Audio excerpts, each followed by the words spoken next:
시청자 여러분 안녕하십니까? 나성남복교회 한성윤 목사입니다. 저희가 매일 하루를 시작하면서 주님의 그 따뜻한 손길을 항상 기대하지요. 그리고 우리의 기대를 단 한 번도 주님께서는 저버리신 적이 없습니다. 내가 애로오는 자를 내가 하나도 버리지도 또 포기하지도 않으시는 그 주님의 은혜 때문에 오늘 우리도 다시 한번 주님 앞으로 나아갑니다. 어떤 때는 정말 힘들고 어려운 순간들이 우리 인생에 있는 것을 우리가 고백합니다. 그러나 우리의 어려운 것보다 우리의 힘든 인생보다 더 크신 주님을 또한 동시에 고백합니다.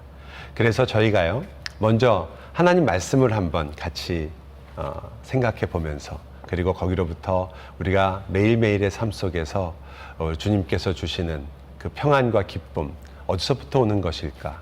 그리고 그렇게 본다면 우리는 어떤 것을 주님 앞에 구할 수 있으며 주님 안에서 지혜롭게 어떻게 살아야 하는가 함께 살펴보려고 합니다. 제가 오늘 여러분과 나누고 싶은 인물이 하나 있는데요. 여러분이 너무나 잘 아는 요셉입니다. 요셉이 어려서요, 사실 10대 시절에 굉장히 많은 갈등과 어려움을 갖고 있었다는 것은 다 아실 겁니다. 야곱이 특별히 요셉을 굉장히 편애했거든요. 사실 편애를 하면 본인도 그 삶에 있어서 굉장히 어렵지만 주위에 있는 형들도 굉장히 어렵거든요. 저는 그 스토리를 읽다 보면 그 형들도 참 너무했다라는 생각도 하지만, 형들이요, 전체 형들이 같이 앉아서 회의를 해가지고 전부 모딩을 했는데 요셉 얘는 안 되겠다, 얘는 포기하자라고 전원일치로, 만장일치로 그렇게 이야기를 했거든요. 그걸 보니까 정말 요셉이 형들에게 잘못한 게 굉장히 많았던 것 같아요. 요셉은 그런 면에서 아마 우리가 생각하는 것보다 상당히 형들에게 어떤 그 정신적으로나 심리적으로 부담이나 어려움을 줬던 것 같은데, 그 중에 한 사건이 옷이었죠. 그 예쁜 색동옷을 입고 있었습니다. 과거에 그 칼라가 있는 옷이라는 건 굉장히 비싼 옷이잖아요. 그런데 그 옷을 어디까지 입고 갔냐면요, 형들이 며칠 떨어져서 도단이라는 곳에서 양을 치고 있는데 그곳까지 그 색동옷을 입고 간 거예요. 우리식으로 말하면 이렇게 표현하면 맞을까요? 파티복을 입고 마구간에서 일하고 있는 사람한테 갔다. 그리고 거기서 야, 나는 파티하다 왔다라고 보여줬을 때 아마 그 기분이 어떠세요? 야, 정말 네가 이렇게 할 수가 있느냐라는 기분이 들었겠죠. 결국 요셉은 거기서 큰 어려움을 당하게 되고 우리가 아는 것처럼 보디발의 집에 끌려갔었습니다. 그런데 요셉의 생애 중에 놀라운 건 말이에요, 요셉은 아마 그곳에서 굉장히 힘들었겠죠. 그렇지만 하나님께서 그 사람들에게 은혜를 베푸셔가지고 요셉의 삶을 보면서 하나님께서 함께 하시다는 걸 느끼게 했어요. 더 재밌었던 것은 그가 보디발의 아내와의 문제 때문에 감옥으로 갔을 때였죠. 시편에 보니까요, 이 요셉이 그 발이 착고에 상했다라고 이렇게 표현합니다. 정말 그 마음이 굉장히 상하고 묶여 있었기 때문에 아무리 어떤 경우도, 특히 자기가 그래도 이 시험에 빠지지 않으려고 도망간 거 아니에요. 하나님 말씀을 순종하려고 살았거든요. 그런데 그가 감옥에 들어갔으니 아마 가장 우울하지 않았을까요? 아니, 살고 싶지 않을 수도 있고, 또 하나님이란 분이 정말 계신가? 계시다면 내가 왜 이런 상황에 처해야 되는가? 라고 정말 하나님께 악을 썼을 수도 있을 것 같아요.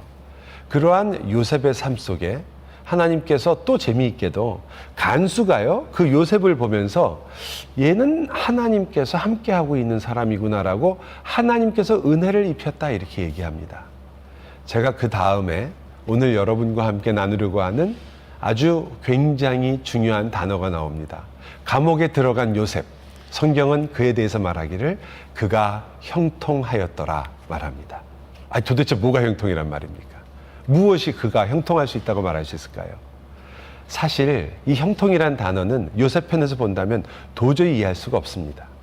요셉은 지금 하나님 말씀을 지키려고 하다가 감옥에 갇힌 상황입니다. 그는 유혹을 물리치려고 하다가 그곳에 갇혔어요. 억울할 수밖에 없습니다. 화만 나는 거예요. 그런데 성경은 그가 형통했다. 도대체 무엇을 형통한 것이냐? 결국 요셉이 생각하는 형통하고는 다르잖아요. 그 형통은 하나님이 보시는 시각에서 형통 아니겠습니까?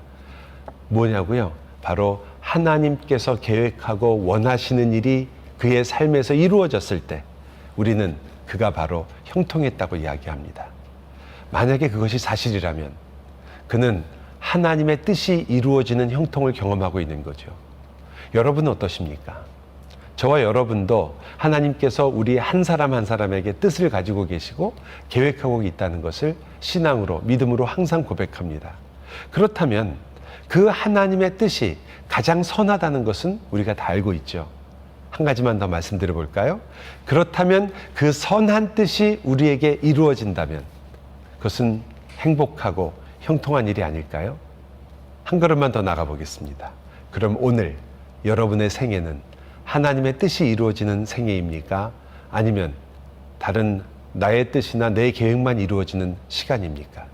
언제나 그렇듯이 하나님께서는 우리의 연약함과 심지어 죄악 속에서 우리가 헤매며 힘들어하는 순간까지도 하나님께서 예수 그리스도를 통하여, 십자가를 통하여 결국 우리를 새로운 피조물로 만드셨습니다. 그렇다면 저와 여러분이 한 번 더 생각해야겠죠. 나의 인생은 형통한가? 여러분이 만약 우리 생각대로 형통을 이야기한다면 우리는 여전히 힘들고 어렵고 앞이 보이지 않을 수 있습니다. 그러나 주님께서 말씀하시는 것처럼 하나님의 뜻이 이루어지는 거라면 우리는 100% 형통합니다. 왜냐하면 저와 여러분의 삶 속에서 하나님의 뜻이 오늘도 그 하나님의 영원하신 사랑의 고집으로 이루어지고 있기 때문입니다.